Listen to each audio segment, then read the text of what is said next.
Good evening. This is George. Welcome back to Deny the False. I've been thinking for the past few days what I could talk about, and I want to zero in a little bit on the issue of authority, as I think it's a real destructive factor to our own personal well-being and for the world in general.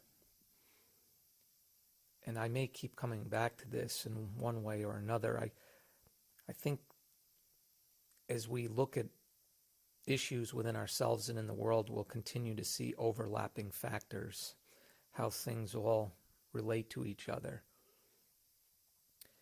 There was a psychologist by the name of Stanley Milgrim. He worked at Yale, and he did an experiment called the Milgrim experiments.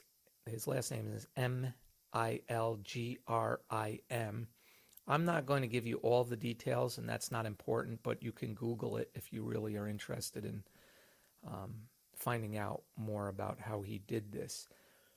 But basically, he wanted to find out why during the Holocaust in Germany, people would just blindly follow orders from authorities and torture and kill other people, and completely abandon their own sense of decency or conscience. How does this happen?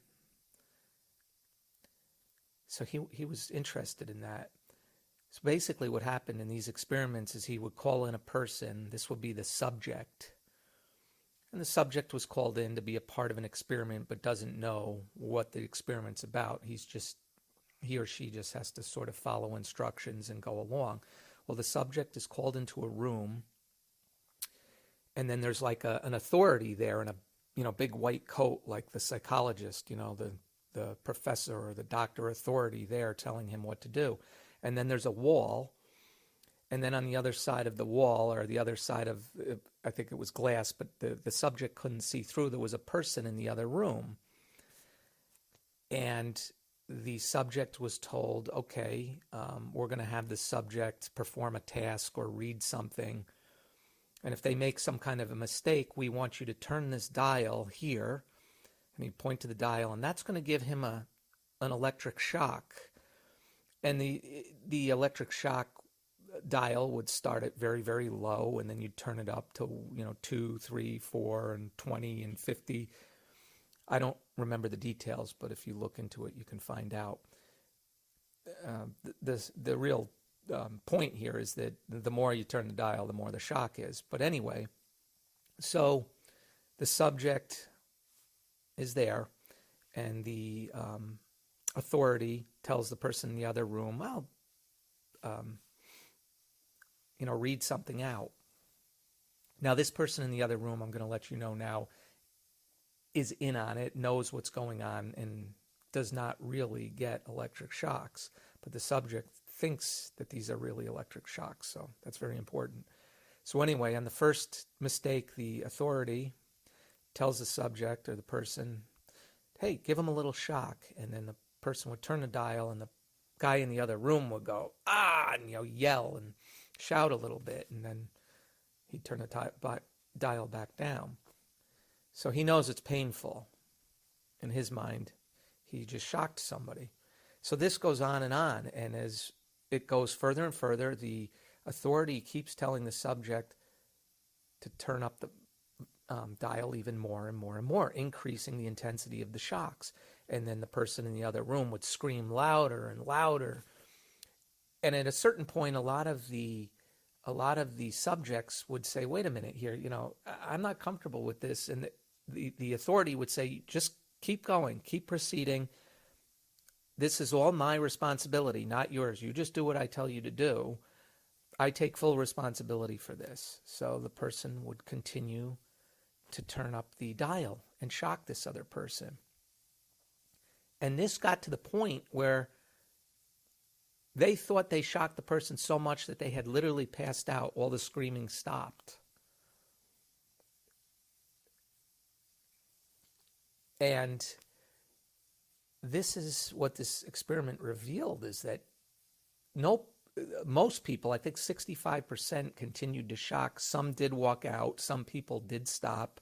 But it was a very small percentage of people who actually stood up and said, I refuse to do this. I think it was 65% shocked all the way to the end. Then there were some who might have shocked to a certain extent and then stopped.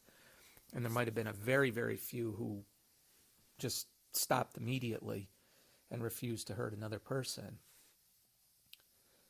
So what does this tell us?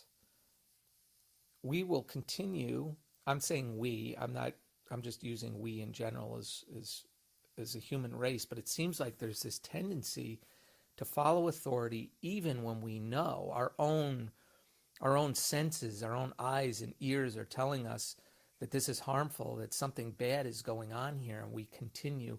And there was the big part of this experiment was that they were being released. The subject is being released of responsibility. The authority says, well, just do what I tell you. I'm the one responsible. So suddenly that person, they're still turning the dial. They don't bother to walk out. They don't bother to call the police. They don't bother to storm into the other room and pull that person out of there. I mean, just astonishing. And I think this experiment actually really shocked the psychologist. I don't think they thought it would be this bad, but you can look that up. So what is it? Why do we feel that pressure to do what we're told? Does it start in school? Does it start with the parents and then proceed forward? Is it now so customary in the human race that is it in our DNA now that we're just wired to do what we're told? The soldier follows orders from the top down. And we know the horrors that can lead to. Now, that authority in the white coat in the lab, does that get internalized in our own mind? We no longer need that external authority because when we're conditioned and brainwashed from a very young age to, love our country and succeed and get the highest grades and compete with everybody else and make sure you're number one and beat everybody and go off and fight for your country and kill others, do all sorts of things in the name of authority. And this goes into religion, politics, economics, business. Boss tells you, go fire somebody. You like this person. You think this person is a great person to have at the company, but the boss tells you you have to fire him. So what do? Well, if you don't do what the boss tells you, there's a punishment. You lose your job. Maybe somebody else will fire him anyway, right? So I say, well, I might as well do it. And this is kind of the trap we're in. So does this authority get internalized in our minds so that whenever we even have a thought that might question all of that it immediately gets shut down by a barrage of these concepts and principles that we've been taught about?